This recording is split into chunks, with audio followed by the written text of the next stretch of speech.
Tinatayang 3,248,000 pesos halaga ng fully grown marijuana plants at dried stocks ang nadiskubre ng mga operatiba sa sinagawang marijuana eradication sa Cayapa, Bacon, Benguet nito lamang ika-12 ng Marso taong kasalukuyan.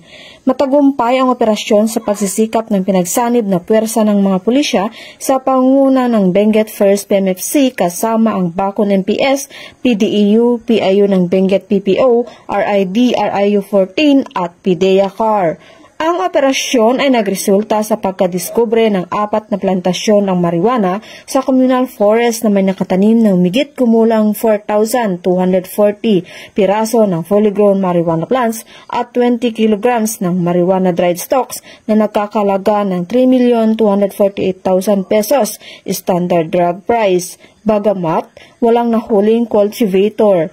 Lahat ng mga binunot na fully grown na halaman ng marijuana at dried stocks ay naidokumento at sinunog sa mismong lugar.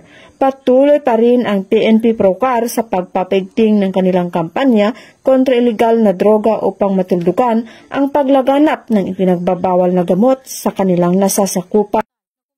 Mula dito sa Camp Major Bado Dangwala, Trinidad, Benguet, ako ang inyong PNN correspondent, Patrolwoman Mayra Beran, alagad ng batas, tagataguyod ng Balitang Pulis.